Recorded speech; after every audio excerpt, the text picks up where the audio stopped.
Hello guys, I'm Saket and welcome again to my channel Eximitra. Friend, do you know the petroleum oil extracted into continental shelf situated in the exclusive economic zone? The oil, when brought to India, doesn't comes under the import and no custom duty is levied. While the fish brought from the same place from where the oil has been brought attract the custom duty in India and treated as the imports. Or do you know that no custom officer can demand the custom duty on imported goods until and unless the goods are cleared for the home consumption? Guys, the answer of this question lies in the intricacies of the import procedure that is governed by the Indian Custom Act 1962. Guys, in today's video, I have come up with the uh, to explain the import procedure. I will try to explain the Indian Custom Act in very lucid manner and very I will try to make it very easy to understand. The whole import procedure has been divided into three parts. In first part, we will start from the very basic, very definition of imports and goes up to the introduction of bill of entry.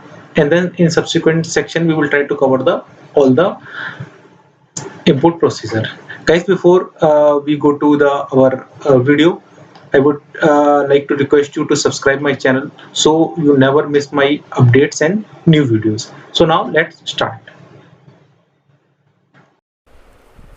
Friend, let's start the topic with understanding of a very basic concept. That is, what is the import? The import means bringing goods into India from a place outside India. Now, what is India?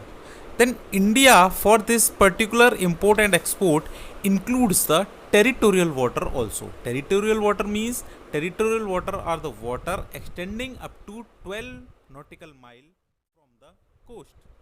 It means when the goods being brought from a place outside India crosses the territorial water, the importation of goods automatically takes place. This importation of goods means this definition is for the purpose of compliance of various provision of Indian Custom Act. But for the context of imposition of duty, import is not completed till the goods are cleared for the home consumption. Means for the other provision of act, the imports completes when the goods enter the territorial water. But for the custom duty, the import takes place only when the goods are cleared for the home consumption. Means the goods until and unless are under transit or under warehousing, custom duty is not attracted. However, for the certain purposes like mineral oil exploration, limit of Indian water, that is 12 nautical mile, has been extended up to the exclusive economic zone, that is 200 nautical miles. Means for oil exploration activity, if any vessel transship the good to an oil rig situated in that EEZ beyond 12 nautical mile, it shall be treated as imports. Also, any vessel carrying out oil from that EEZ to India will not attract custom duty because it will not be treated as imports. But a fish trawler will attract the custom duty if he is carrying out the fish beyond 12 nautical mile. Means the limit of imports is 200 nautical mile is only for mineral oil exploration, not fishing or any other goods. For all goods, limit is 12 nautical mile for imports, and for mineral oil exploration, limit is entire EEZ, that is 200 nautical miles. Now suppose a foreign vessel while coming to India find a ship wrecked in the mid sea and bring jetsam and flotsam along its cargo to the India. Then what will happen? Now let's first understand what is the derelict, what is the jetsam, and what is the flotsam. Derelict means any vessel or cargo which is abandoned in sea because it has no hope of any recovery. Jetsam means goods that are thrown into the sea to reduce the weight of a ship to prevent it from sinking. And flotsam are the goods which continue to float after the thrown in sea. So all these three categories, if they are boarded on the vessel, shall be treated as imports. Means all these goods shall be dealt as if they were imported along with the normal cargo in India and hence may attract the custom duty. Guys, till now it is clear that what is import and what are the territorial extent of import and when we have to pay the duty. Now, there is a practical question that how an importer or an custom authority will come to know that what goods is going to be imported and when they are arriving at the port. This information is provided by the incoming vessel through a electronically filed document that is called Import General Manifest. This IGM has details of cargo that a particular vessel is carrying while reaching that port. IGM filing is mandatory and no goods can be unloaded until the entry inward is granted by custom authorities. IGM must be filed within 24 hours of arrival of vessel. IGM is filed electronically and once it is filed, an importer can check vessel arrival status on IceGate portal just by entering the master bill of lading number in the portal. Guys, this is the portal. Here you have to just select the port, just enter the master bill number and the vessel IGM detail shall be displayed to you. Accordingly, you can file the bill of entry. As earlier discussed, when goods cross the territorial water, the import commences. Now, based on the further treatments, goods can be categorized into three parts. One is goods for the home consumption, another for warehousing, and last goods for transshipment, means goods under transit.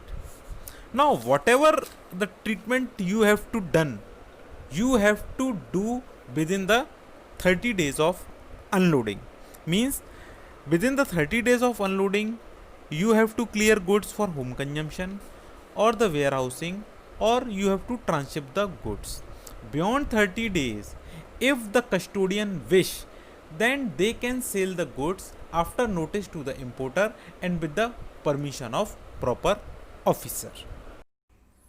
So guys, you can clearly see in this chart that in two cases, for home consumption and warehousing, you have to file the bill of entry, and for other cases that are goods for transit, that shall be transit at the later stage, so there is no need to file bill of entry.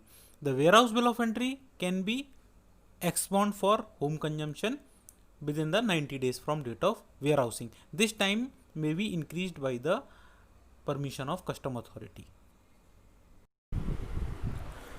Friends, it is possible that goods may be pilferaged during the voyage or during the unloading. Pilferage is the petty theft of the goods. To claim pilferage, there should be evidence of tampering of the package and there should be blank space for missing article into the package. If any imported good, it pilferaged after the loading but before the clearance of home consumption or warehousing, then importer is not liable to pay the duty on such missing goods. Means duty is not at all payable on these missing goods. One possibility is also that the goods may be lost or destroyed, maybe due to fire or accident, at any time before the clearance for the home consumption. In this case, the custom officer may remit the duty provided that it is proved and the custom officer is satisfied. In this case, the burden of proof is on importer to prove that goods has been lost or destroyed. Please note that in this case duty is payable but may be remitted by the officer. Hence, unless remitted, duty has to be paid. But in case of pilferage, duty is not payable at all. This provision is all applicable for warehouse goods also. Means if your goods have been destroyed, damaged in warehouse also, then duty shall be remitted. Now suppose goods has been arrived at port and IGM has been filed. Now what is to do further to clear the goods? Guys, the importer of any goods other than good intended for transshipment shall make entry of goods before custom by filing a document that is called bill of entry. Means for goods other than the good intended for transshipment, every importer has to file bill of entry. It has to be filed before end of the next day of cargo arrival. Means suppose goods has been arrived on Monday, then bill of entry has to be filed up to Tuesday to avoid custom penalty for late filing, which is 5,000 per day for first 3 days and thereafter 10,000 per day. Now, as importer can file bill of entry before arrival, on date of arrival, or even after arrival, then what date will be relevant for the determination of custom duty, exchange rate, applicability of notification? This question has been answered by Indian Custom Act in following way. For rate of determination of rate of duty, for bill of entry of home consumption, the bill of entry date or IGM date, whichever is later, shall be applicable. Means the supposed vessel has been arrived on Monday and bill of entry has been filed on Tuesday, then the relevant date will be of Tuesday. Suppose the vessel has arrived on Monday and you have already filed bill of entry on Sunday, then also the relevant date will be Monday only, that is the vessel arrival. Means whichever is later, be filing date and final IGM date. But in case of warehouse good, it is the export date bill of entry which is relevant for determination of rate of duty. Suppose let's take an example to elaborate these things much. Suppose the IGM of a vessel is 25th May. The goods were exempted from the payment of custom duty at that particular date, 25th May. But the importer did not clear the goods for home consumption but bonded the bill of entry on 25th only. The custom notification withdrawn on 26/5. Now the importer rushed to expand bill of entry to claim the exemption on 27/5. Now the question arises whether the exemption will be granted to the importer, whether duty is to be paid or not paid. So guys, we have seen from this chart that for warehouse bill of entry, the export date is relevant, and here the export is done on 27/5, and on this date the exemption notification is not prevailing, hence duty has to be paid to that importer. Guys, now we will try to understand the warehouse bill of entry in little detail. In many cases where importer is not intending to take the delivery of goods at the moment, then he can file the warehouse bill of entry. There are basically two reasons of filing a warehouse bill of entry. First is good may be required at later stage and importer is not willing to pay the duty and take the delivery at that time. And second, the goods are intended to be exported subsequently, so there is no point to take the delivery or clear the goods for home consumption, and ultimately it has to be exported. So in these two cases, exporter may file warehouse bill of entry, that is also called the bonded bill of entry, and subsequently at the time of clearance for home consumption, the importer has to file ex-bond bill of entry to clear the goods. At the time of bonding, every importer has to execute a triple duty bond. Means he has to submit a bond which is equivalent to the thrice of the duty saved. After the warehouse bill of entry and the submission of these bond, the goods are deposited in a custom warehouse. When the goods are needed by an importer, importer has to file a bill of entry for home consumption. In this case, this is called the ex-bond bill of entry. After filing the ex-bond bill of entry for home consumption and after the payment of required duty, goods can be taken by the importer for its use. So friends, let's summarize quickly what we have learned so far. First, we have learned what is import, what is its territorial extent. Then we learned that for all goods coming to India, IGM filing is to be mandatory. Then we learned that for all goods other than goods in transit, bill of entry is to be filed. Bill of entry can be of two types. One for home consumption, where goods are cleared by the importer after payment of custom duty, and second for warehousing, where goods are stored in a warehouse and importer may clear the goods at later stage.